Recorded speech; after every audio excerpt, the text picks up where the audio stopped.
السلام علیکم ورحمۃ اللہ وبرکاتہ۔ الحمد للہ رب العالمین والعاقبۃ للمتقین والصلاة والسلام علی سید الانبیاء والمرسلین، اما بعد فاعوذ باللہ من الشیطان الرجیم، بسم اللہ الرحمن الرحیم۔ قد جاءکم من اللہ نور، صدق اللہ العلی العظیم۔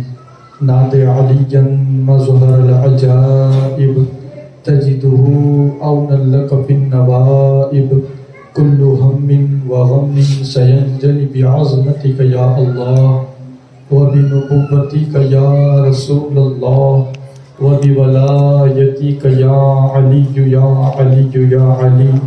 غوث اعظم و من بے سر و ساما مدد، قبلہ دی مدد کعبہ ایمان مدد، بگرداب بلا افتاد کشتی، غریبانو شکستہ رات کشتی، بحق خواجہ عثمان ہارون، مدد کن یا معین الدین چشتی، مدد کن یا معین الدین چشتی، مدد کن یا معین الدین چشتی۔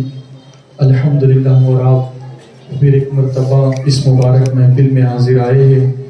ہم دعا کرتے کہ اللہ رب العزت ہم سب کا یہاں پر آنا قبول فرمائے اور یہاں کے آنے کو جنت میں جانے کا ذریعہ بنا دے۔ الحمدللہ، گزشتہ محفل میں ہم نے سرور کائنات صلی اللہ علیہ وسلم کی ولادت کے واقعات سننے اور سنانے کی سعادت حاصل کیے تھے، اور ہم اس بات پر پہنچے تھے کہ جناب عامر اپنے بت کدے میں بیٹھے ہوئے ہیں۔ انہوں نے سارا منظر اپنی آنکھوں سے دیکھا، آسمان سے فرشتوں کا اترنا، ٹھنڈی ٹھنڈی ہواؤں کا چلنا، اور اس کے بعد بوتوں کا گر گر کر گواہی دینا کہ اللہ کے آخری رسول جلوگر ہو چکے ہیں، اور اس کے بعد ان کی بیٹی کا دعا کرنا اور نور مصطفیٰ کی برکت سے اس کا شفا پا جانا۔ ہم ان تمام باتوں کو گزشتہ محفل میں سن چکے ہیں۔ اب جناب عامر نے جب دیکھا کہ میری بیٹی کو اس نور کی برکت سے شفا مل چکی ہے، فوراً اپنے گھر سے نکلتے ہیں اور ایک تمنا لیے ہوئے کہ جس پیغمبر کے صدقے میں میری بیٹی کو شفا ملی ہے، بس میں اس پیغمبر کی زیارت کے لیے جا رہا ہوں۔ جناب عامر نکلتے ہیں۔ دنیا میں جناب عامر نے بے شمار سفر کیے، کوئی سفر تجارت کے لیے تھا، کوئی سفر کسی اور کام سے تھا، لیکن جناب عامر کا یہ سفر بالخصوص مدینے کے تاجدار کی زیارت کے لیے تھا۔ حضور کی زیارت کے لیے نکلے، مکہ پہنچے اور مکے والوں سے خبر لیتے ہیں کہ بتاؤ کس کے گھر لڑکا پیدا ہوا ہے۔ لوگوں نے کہا مکے میں تو بہت لڑکے ہیں۔ جناب عامر پوچھتے ہیں یہ بتاؤ سب سے زیادہ خوبصورت اور سب سے زیادہ حسین لڑکا کس کے یہاں پیدا ہوا ہے؟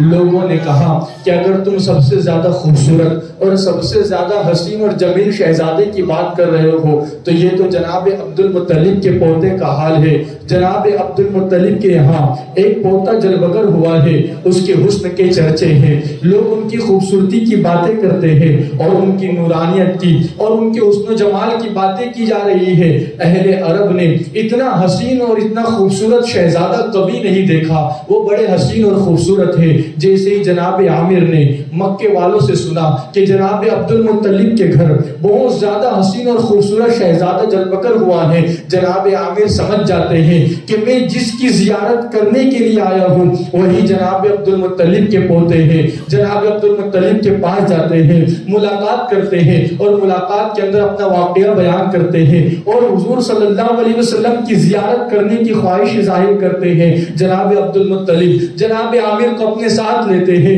گھر کی طرف بڑھتے ہیں۔ ابھی میرے آقا بچپنے کے عالم میں ہیں۔ جناب عبد المطلب میرے آقا کو گود میں لے کر کے دلوگر ہوتے ہیں، گود میں لے کر تشریف لاتے ہیں۔ جناب عامر نے جیسے ہی میرے آقا علیہ السلام کے مبارک چہرے کو دیکھا، میرے آقا بچپن مبارکہ کے اندر ہے، گود میں ہے، اور میرے آقا مسکرا رہے ہیں، میرے آقا کے چہرے مبارکہ پر تبسم کے آثار ہے، جس کی تسکی سے روتے ہوئے ہنس پڑے، اس تبسم کی عادت پہ لاکھوں سلام۔ جیسے ہی جناب عامر نے حضور علیہ السلام کا مسکراتا ہوا چہرہ دیکھا، گویا کہ دل کی دنیا بدل گئی ہے، اس لیے کہ جناب عامر نے اتنا حسین، اتنا خوبصورت اور اتنا حسن و جمال والا بچہ کبھی نہیں دیکھا تھا۔ جب جناب عامر نے حضور کو دیکھا تو جناب عامر کو پتا چلا کہ حسن کسے کہتے ہیں، جب حضور کو دیکھا تو پتا چلا خوبصورتی کسے کہتے ہیں، جب حضور کو دیکھا تو پتا چلا کہ چین اور سکون کسے کہتے ہیں، جب حضور کو دیکھا تو پتا چلا قرار کسے کہتے ہیں۔ جناب عامر نے حضور علیہ السلام کے چہرے کی زیارت کی اور اپنے پچھلی تمام زندگی سے گویا کہ آپ نے بیزاری ظاہر کی، اور حضور کی محبت میں حضور کو زیارت کرنے کے بعد، حضور کو دیکھنے کے بعد اسی وقت جناب عامر کے جسم سے روح نکلتی ہے اور آپ دنیا سے چلے جاتے ہیں۔ اور مورخین لکھتے ہیں، سیرت نگار لکھتے ہیں کہ حضور کی ولادت کے بعد حضور کی محبت میں سب سے پہلے دنیا سے جانے والے شخص جناب عامر کہلاتے ہیں۔ حضور کی محبت میں آپ دنیا سے جاتے ہیں۔ میرے پیارے آقا علیہ السلام کے پیارے دیوانوں، اب آئے ولادت کے واقعات کی طرف، ہم پھر اپنی باتوں کو بڑھاتے ہیں۔ بی بی آمنہ میرے نبی کی امی جان کہتی ہے، بی بی آمنہ کی باتیں سیرت نگاروں نے اپنی اپنی کتابوں میں لکھی ہے۔ الخصائص الکبریٰ کے اندر بھی آپ کی روایتیں موجود ہیں، المدیح النبویہ کے اندر بھی آپ کی روایتیں موجود ہیں۔ بی بی آمنہ کہتی ہے کہ جب مدینے کے تاجدار سرور عالم صلی اللہ علیہ وسلم کی ولادت ہوئی تو کہتی ہے کہ حضور کی ولادت کے وقت ایسی روشنی پھیلی، ایسا نور پھیلا۔ بی بی آمنہ کہتی ہے میں نے مکے میں اپنے گھر کے اندر رہ کر کے حضور کی ولادت کے نور کی برکت سے گھر میں رہ کر کے ملک شام کے بازاروں کو دیکھ لیا۔ ملک شام کے بازاروں میں جو اونٹ کھڑے ہوئے تھے، میں نے ان اونٹوں کی گردنوں کو دیکھا۔ آپ اندازہ فرمائے ملک شام اور عرب کے بیچ میں ہزاروں کلومیٹر کا فاصلہ ہے، اور بیچ میں بہت ساری رکاوٹیں ہیں، بہت سارے گھر ہیں، دیواریں ہیں، عمارتیں ہیں، بہت سارے جنگلات ہیں، صحرا ہے، بہت طویل سفر ہے اور بہت دوری پر ملک شام ہے۔ میں آپ کو مثال کے ذریعے سمجھانا چاہوں، ابھی ہم اور آپ اس مدرسے میں موجود ہیں، اس مدرسے میں روشنی کا انتظام کیا گیا ہے، اس روشنی کے اندر ہم اور روشنی بڑھائے اور بہت سارے فوکس یہاں پر لگا لے، روشنی بڑھائے اور ہم یہ سوچے کہ یہاں پر بہت ساری روشنی کرنے کے بعد ہم یہیں پر بیٹھ کر خواجہ دانا کے مینارے کی زیارت یہیں سے کر لیں گے، تو آپ مجھے بتائیں ہم نے اس مدرسے کے اندر روشنی کی ہے، اس مدرسے کے اندر فوکس لگائے ہیں، اجالا کیا ہے، اور ہم سوچے کہ ہم یہیں سے بیٹھ کر اس روشنی کے اندر خواجہ دانا درگاہ کے پاس جو بلند مینارہ ہے ہم اس مینارے کی زیارت کر لیں، تو آپ مجھے بتائیں کہ ہم یہاں بیٹھ کر زیارت کر سکتے اس مینارے کی؟ جواب ملے گا نہیں کر سکتے ہیں۔ ارے سو چھوڑے، ہم نے تھوڑی روشنی کی بات کی،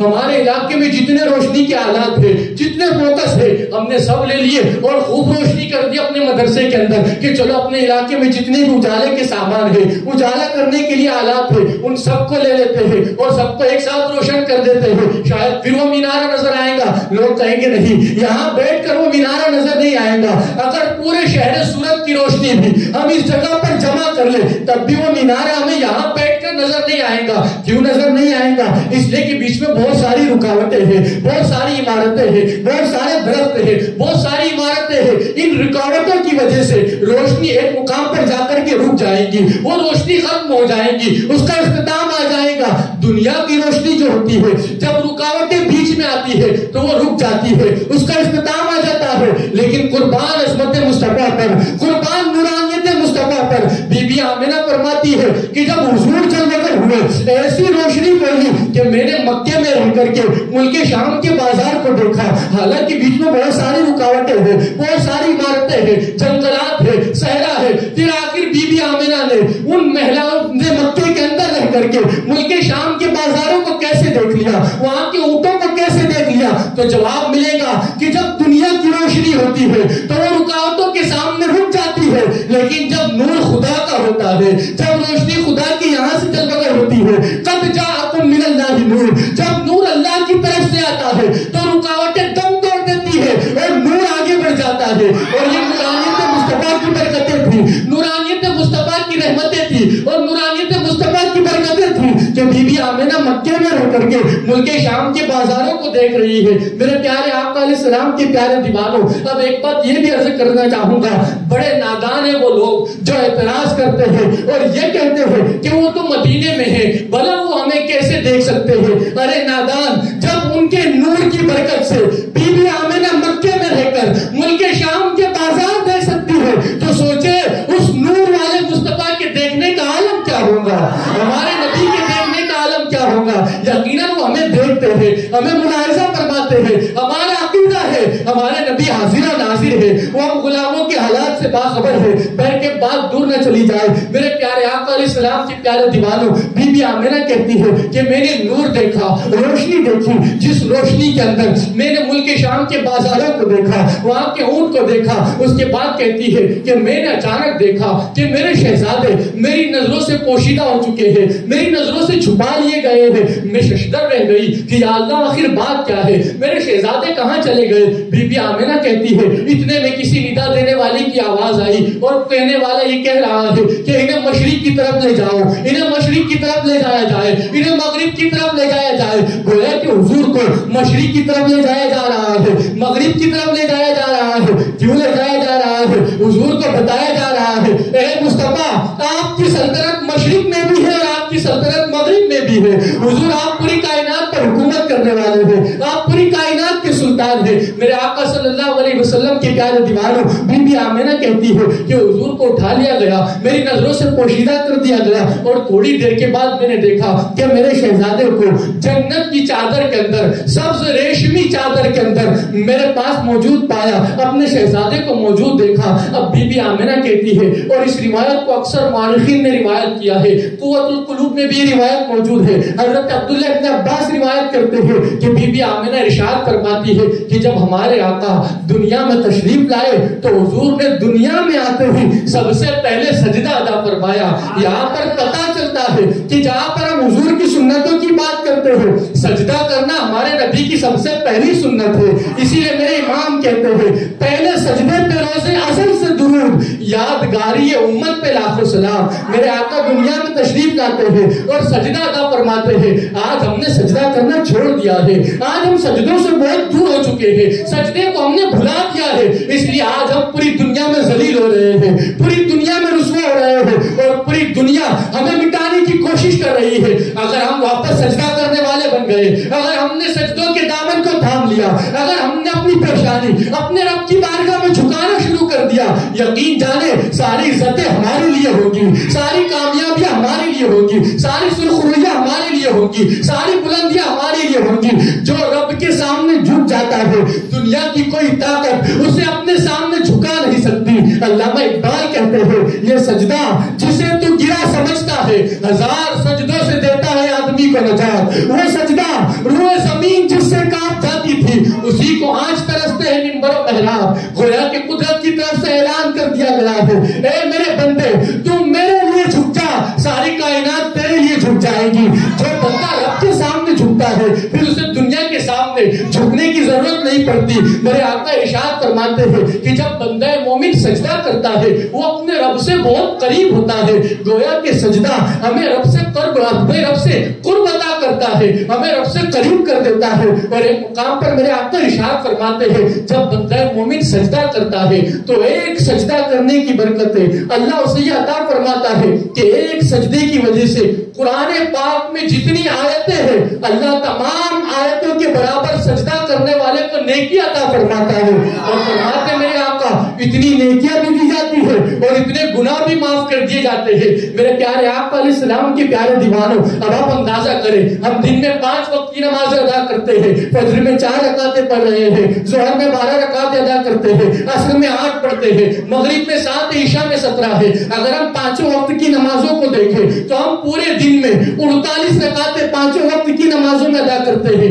48 رکعتیں پڑھ رہے ہیں، ایک رکعت میں 2 سجدے ہیں، یعنی پورا دن میں ہم 5 وقت کی نمازوں میں 96 سجدے ادا کرتے ہیں، 96 سجدے ادا کر رہے ہیں۔ اگر ہم کیلکولیشن کریں تو پتا چلے گا اگر ایک سجدے پر قرآن پاک کی آیتوں کی تعداد کے برابر نہیں کہ نیکیاں مل رہی ہے. قرآن پاک کی کل آیتیں 6666 ہے. اب اس اعتبار سے اگر ہم کیلکولیشن کریں تو پتا چلے گا ایک سے ایک دن کی نماز پڑھنے پر, یعنی 5 وقت کی نماز ادا کرنے پر, 96 سجدے کرنے پر اللہ تعالیٰ 10,39,936 نیکی عطا فرمائے گا. اتنی نیکیاں ایک دن کی نماز پڑھنے پر دی جائیں گی اور اتنے گناہ معاف بھی کر دیے جائیں گے.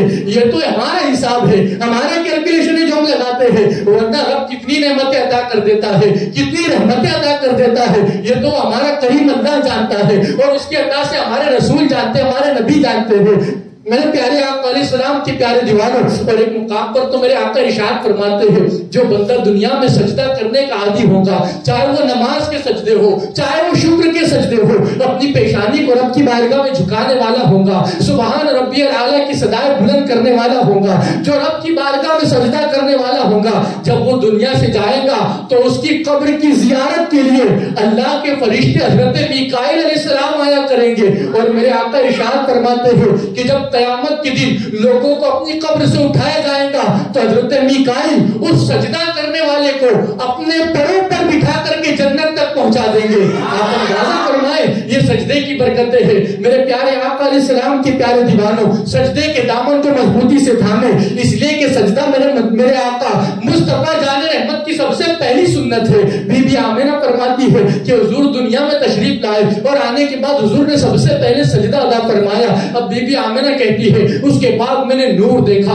اس نور کے اندر میں نے مشرق و مغرب دیکھے, دنیا کے ایک کونے سے لے کر دوسرے کنارے تک پوری دنیا کا مشاہدہ کر لیا. اور بی بی آمنہ کہتی ہے کہ میں نے دیکھا کہ حضور کے نام کا ایک جھنڈا مشرق کے اندر لہرا رہا ہے, حضور کے نام کا دوسرا جھنڈا مغرب میں لہرا رہا ہے, اور ایک جھنڈا کعبے کی چھت پر لہرا رہا ہے. یہ جھنڈے لہرا رہے ہیں اور اس پر بس نہیں, ہم تو یہ دنیا کے جھنڈے دیکھتے ہیں اور دنیا کی جھنڈوں کی روایتیں پڑھتے ہیں, مگر حقیقت کیا ہے میرے امام سے پوچھے تو میرے امام کہتے ہیں فرش والے تیری شوکت کا علو کیا جانے, خوش روا عرش پہ اڑتا ہے پھریرا تیرا. حضور کے نام کے جھنڈے دنیا میں بھی لہرا رہے ہیں اور عرش اعظم پر بھی لہرا رہے ہیں. یہ مشرق و مغرب میں جھنڈے کیوں لہرائے جا رہے ہیں؟ بتایا جا رہا ہے کہ جو پیغمبر دنیا میں جلوگر ہوئے ہیں ان کی حکومت مشرق میں بھی ہوں گی اور مغرب میں بھی ہوں گی, اور کعبے کی چھت پر جھنڈا اس لیے لگایا گیا ہے اور حضور سے بتایا جا رہا ہے تو حضور کو کہا جا رہا ہے کہ اے مصطفیٰ پوری کائنات کی مرکزیت تمہیں عطا کر دی گئی ہے, پوری کائنات کی مرکز تمہیں بنا دیا گیا ہے. میرے پیارے آقا علیہ السلام کے پیارے دیوانوں, اب حضور علیہ السلام جس رات جلوگر ہوئے اس کے دوسری صبح میں لوگ اہل قریش جناب عبد المطلب کے پاس آئے اور آنے کے بعد جناب عبد المطلب سے کہتے ہیں کہ اے جناب عبد المطلب